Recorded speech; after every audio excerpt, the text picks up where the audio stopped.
Good evening, everyone. Happy Friday. Today is September 11, 2020. And I wanted to come here and share a message that kind of tied in with what I feel the energy movement is going around us. I pray that this message blesses whomever has the ear to hear and the opened mind and heart to receive. And so today's topic actually comes from what I would call the art of listening. The art of listening to our truth. And now, in order to better paint that picture, I like to better illustrate that with how on the daily grind, on their daily lives that we live, whether it's going to school, work, or any other external circumstances that happen around us, it is the constant struggle to hear that inner voice of intuition, of that divine message, the guidance that we receive within us when we are surrounded by so many external noises and fluff of the world and fluff of really what happens when we come in contact and we interact with a lot of people. Not that that is a bad thing or anything. However, in all of that interaction, we can tend to lose our inner guidance and our voice that knows the answers and the solutions to the questions that we are having, or solutions to any current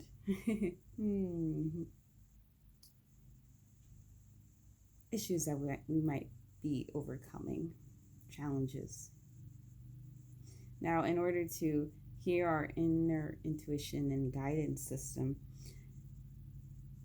it is important to get away and to be still with yourself, to learn to feel comfortable with yourself enough that all of the worries, all of the thoughts that are constantly ruminating within your head sort of just drop off. And so you'll be able to hear this inner intuition and strength and guidance found within you to lead you to the right next step towards good, better, and best. And by learning to listen to ourselves, we hear our intuition and we are able to tune in into that intuition. And when we do tune in, we know what we need to do.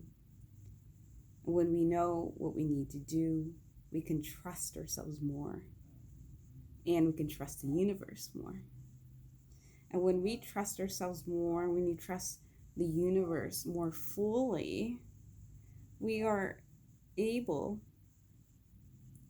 to then take charge of our own lives.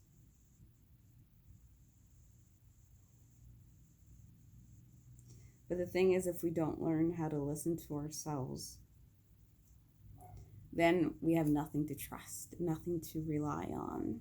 And what happens is we then begin to operate by blind faith. And what happens is doubt begins to creep in and begins to take the upper hand in control of our lives. And so when this happens, we find ourselves in an area, a space of worry or fear or stress or outside noises that just really begin to overwhelm and overcome our sensory overload, essentially, we turn to external authorities, and then we actually become victims of external forces outside of ourselves. And so to reach true freedom, to reach true joy and peace, our ultimate goal daily, from hour to hour to hour, from every second to every second, from every interaction that we might come across on the daily grind, we have to learn to listen to ourselves. And this is why it's really important to tune in, to tap in, to turn on and draw within ourselves. Because once you listen to yourself and you listen inside to, for example, what it is that you really want to say, rather than just reacting off of what someone else has said to you or what something has currently occurred. And once you begin to practice and make it a habit to do your best to get your own answers rather than seeking the answer outside of yourself first, and once you begin to process your own emotions before taking them out on someone else and dumping it on them, that's when you become the master of your own life, the creator of your own schedule, and everything begins to work for you, not against you. And I share this because this is actually a thought that happened, I think yesterday just came up, where perhaps before, a long time ago, before I started practicing meditation and really diving into my spiritual relationship with my higher self, I used to think that the things that occurred that were deemed problems or issues, were bad luck, is what I used to call it. And then I used to think, oh, woe is me, and why is this happening to me? Type of mentality, that victim mentality that I discussed. And I share this because yesterday I kind of just reflected on how, like, since May and the transition of my dad from this physical realm on moving on to the eternal, and just a couple of other things that have happened personally, I probably then, the me then would have said the exact same thing. However, now it's like, no, I found myself saying to myself, my intuition, my guidance, my higher self was speaking to me words of validation and strength and encouragement that nothing is happening to me, it's happening for me. And this is the path of least resistance that I had to go through, and that the loved ones that I have in my life had to go through for them. And I found myself saying, yes, I am not unfortunate. I am blessed regardless of what happens. And this is where a teaching that I've come across with, constantly always being reaffirmed through the universe is that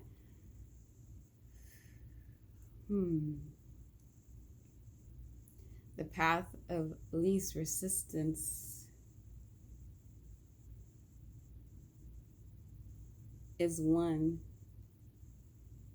that we all have to go through. And sometimes we think the path of least resistance is something where it's always sunshine and rainbows and sunflowers and daisies on our path. However, sometimes we have to be taken through certain moments of our life in order to burn away at what was unnecessary, of what has been weighing us down and holding us back, in order so that we may flourish and grow through the desert, leave Egypt, so we may reach the promised land.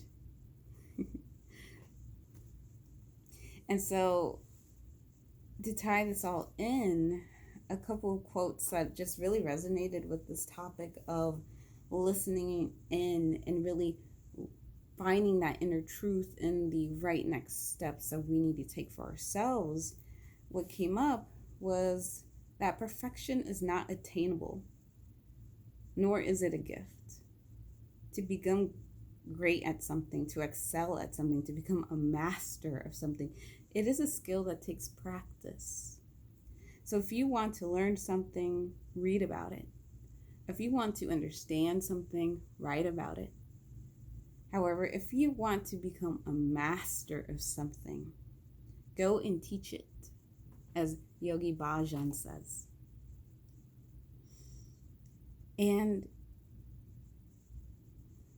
the result of that mastery of your own life, of taking control and creating your own path.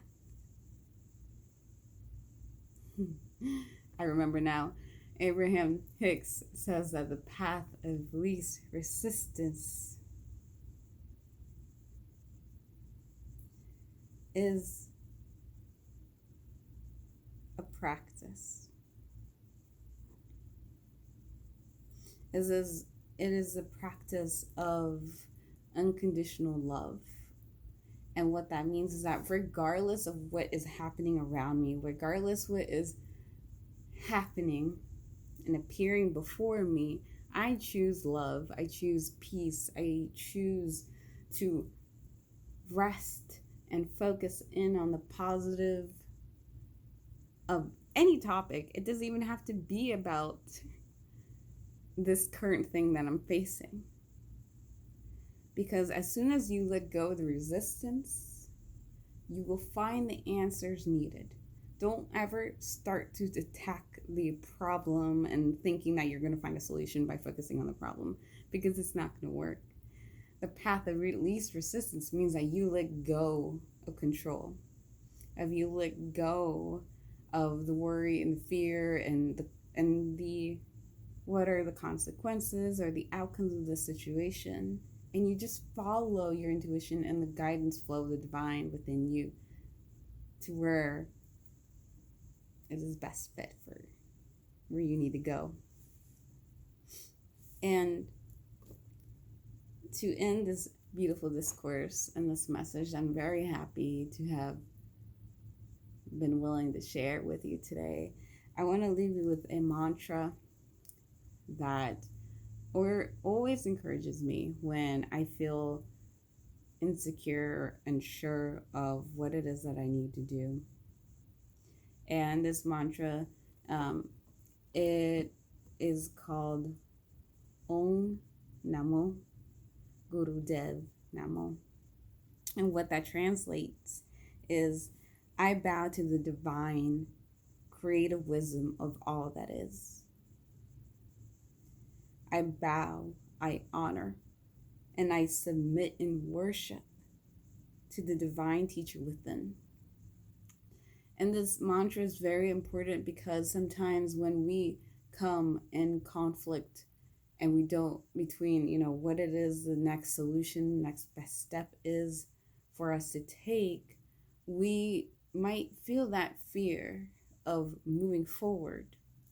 However, the truth is, you can't have it all, all the time, because sometimes you have to let go of resistance in order to flourish and grow forth.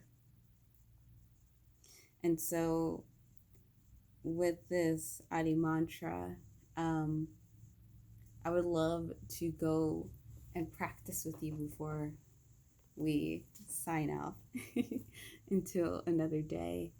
And so if you just gently join me in closing our eyes, perhaps placing your hands down on your thighs, palms facing up, and taking a deep breath in through your nose and pausing up at the top and exhaling out through your mouth. Inhaling,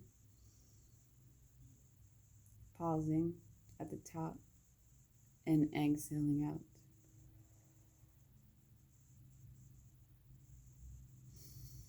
And eyes closed, we'll begin with the Adi mantra.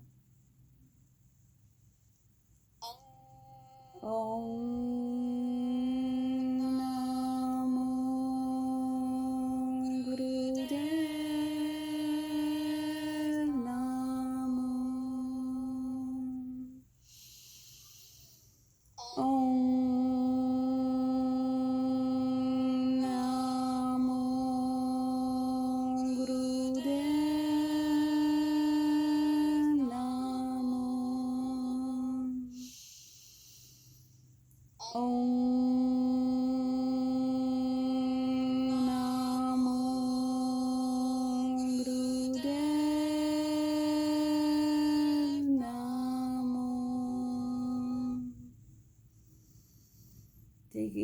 deep inhale and cleansing out our breath on the exhale.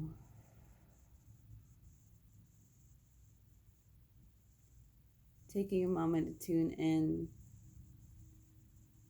to the voice within, finding that stillness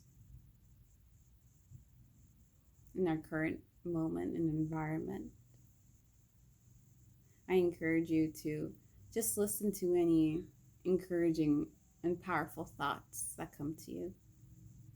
I thank you for joining me today, and please let me know what you thought of today's discourse, today's Adi mantra, and I would love to hear your feedback on what you would like to discuss next time.